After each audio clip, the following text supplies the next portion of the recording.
Hello students, welcome to success dot com. मैं आलोक सिन्हा आज आप लोगों के लिए मराठा से महत्वपूर्ण प्रश्न को लेकर आया हूं। पहला प्रश्न जो है वो है मराठा साम्राज्य के संस्थापक कौन थे। इसका उत्तर याद रखिएगा शिवाजी है। अगला प्रश्न है शिवाजी के व्यक्तित्व पर सर्वाधिक प्रभाव किसका पड़ा। इसका उत्तर याद रखना माता जीजाबाई है, चूँकि वो बचपन से ही शिवाजी को कई धार्मिक कहानियाँ और सूरवीरों की कथा सुनाया करती थी। अगला प्रश्न है शिवाजी के राजनीतिक गुरु एवं संरक्षक कौन थे। उत्तर याद रखना इसका उत्तर दादा कोंडदेव है।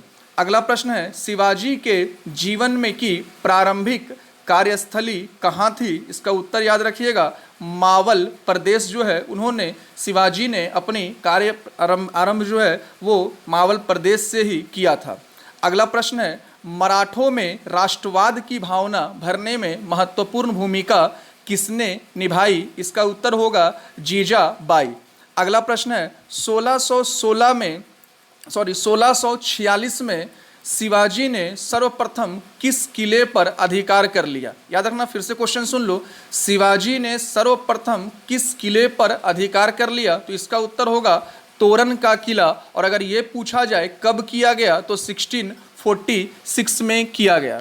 अगला प्रश्न है मराठों से पूर्व गुर्रिल्ला दैट मीन्स छापामार युद्ध पद्धति का प्रयोग किसने किया। इसका उत्तर याद रखिएगा महाराणा प्रताप के द्वारा सर्वप्रथम गुर्रिल्ला पद्धति अपनाया गया था हल्दी घाटी के युद्ध में। और हल्दी घाटी का युद्ध कब हुआ आपको पता है ना, 1576 ईस्वी में हुआ।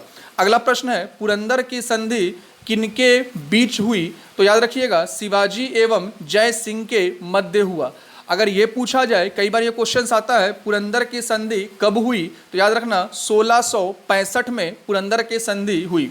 अगला प्रश्न है औरंगजेब को यह किसने लिखा था कि हम शिवाजी को एक वृत्त के केंद्र की तरह बांध लेंगे। हाँ, क्वेश्चन फिर से सुन लो, बहुत महत्वपूर्ण है। औरंगजेब को यह किसने लिखा था कि हम शिवाजी को एक वृत्त के केंद्र की तरह बांध लेंगे। तो इसका उत्तर याद रखना दोस्तों जयसिंह होगा।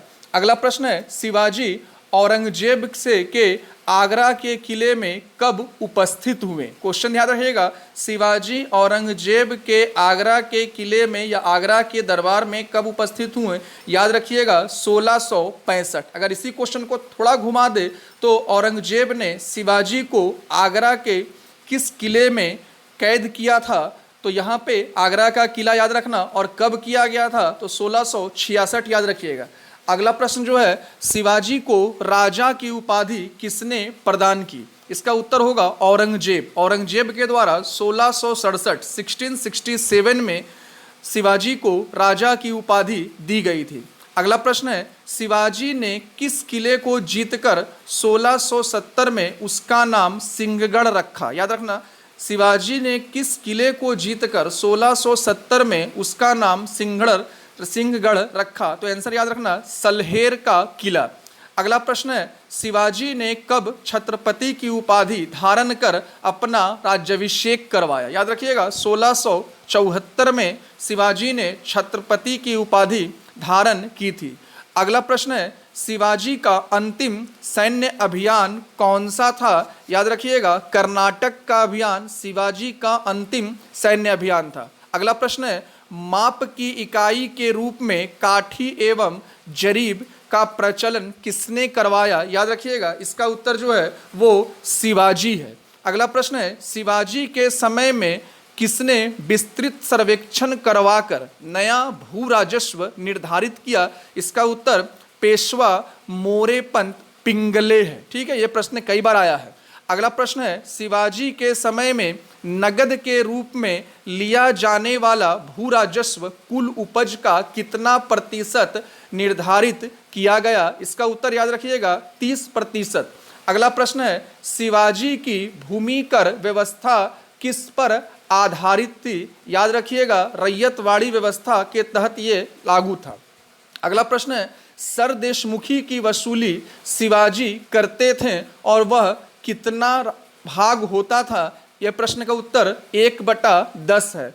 अगला प्रश्न जो है वो है शिवाजी के समय में अष्टप्रधान किसे कहा जाता था? कई बार ये पूछा जाता है कि अष्टप्रधान किसके काल में थे। ठीक है, शिवाजी के समय में अष्टप्रधान किसे कहा जाता था? याद रखिएगा, एक मंत्रियों की परिषद को अष्टप्रधान कहा जाता था। अगला प्रश्न है, शिवाजी के अष्टप्रधान मंत्री परिषद में सर्वाधिक महत्वपूर्ण पद कौन होता था? याद रखिएगा, इसका उत्तर जो है वो पेशवा है। अगला प्रश्न है, पागा क्या कौन कहलाता था? याद रखिएगा, शिवाजी का अश्व सेना जो हुआ करता था वो पागा के नाम से कहा जाता था। अगला प्रश्न सैन्य संबंधित ही है, ऐसा अस्थायी घुड़सवार सेना जिन्हें अपने घोड़े और हथियार स्वयं खरीदने होते थे कौन कहलाते थे? याद रखिएगा, उस तरह का सेना को शिवाजी की सेना में सिलहदार कहा जाता था। अगला प्रश्न है, शिवाजी के मृत्यु के बाद क्रमशः दूसरा छत्रपति और दूसरा पेशवा कौन बना? याद रखना, दूसरा छत्रपति के तौर पर संभाजी और दूसरा पेशवा के तौर पर कवि कलश बने। अगला प्रश्न है, औरंगजेब ने किस मराठा छत्रपति की हत्या कर उसके शरीर के टुकड़े टुकड़े कर कुत्ते को डलवा दिया? याद रखना, इसका उत्तर जो है वो संभाजी है। अगला प्रश्न है, किस मराठा शासक के शासनकाल को पेशवा का शासनकाल माना जाता है? याद रखिएगा, इसका उत्तर जो होगा वो संभाजी है। अगला प्रश्न जो है, निम्न में से किसने मराठा की राजधानी सतारा से पूना स्थानांतरित किया? याद रखिएगा, इसका उत्तर जो है वो साहू है। अगला प्रश्न है, शिवाजी के बाद किसने गुरिल्ला युद्ध का संचालन किया? तो इसका उत्तर याद रखना, बाजीराव प्रथम है। बाजीराव प्रथम को हम लड़ाकू पेशवा के नाम से भी जानते हैं। अगला प्रश्न है, किस पेशवा ने हिंदू जाति की कीर्ति को विस्तृत करने की बीड़ा उठाते हुए यह कहा कि आओ हम इस पुराने वृक्ष के खोखले तने पर प्रहार करें, शाखाएं स्वयं ही गिर जाएगी? इसका उत्तर याद रखना, बाजीराव प्रथम है। अगला प्रश्न है, मराठा साम्राज्य की सबसे बहादुर महिला कौन थी? इसका उत्तर याद रखना, ताराबाई है। अगला प्रश्न है, मराठा साम्राज्य का द्वितीय संस्थापक किसे माना जाता है? इसका उत्तर बालाजी विश्वनाथ है।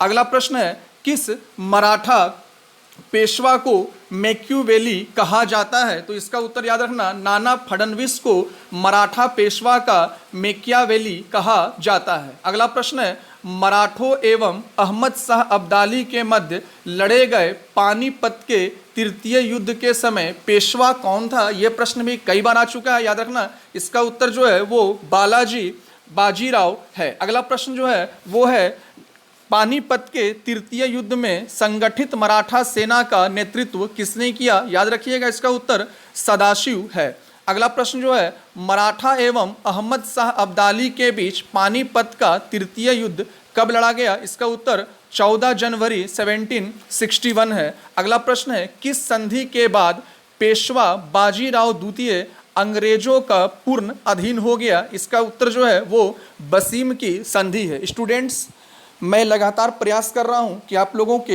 हर छोटी छोटी आवश्यकताओं के लिए मैं क्लास प्रोवाइड करता रहूं।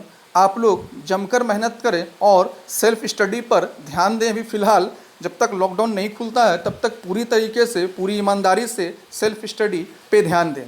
धन्यवाद। मैं इस तरह का वीडियो लगातार देता रहूँगा। धन्यवाद। जय हिंद, जय भारत।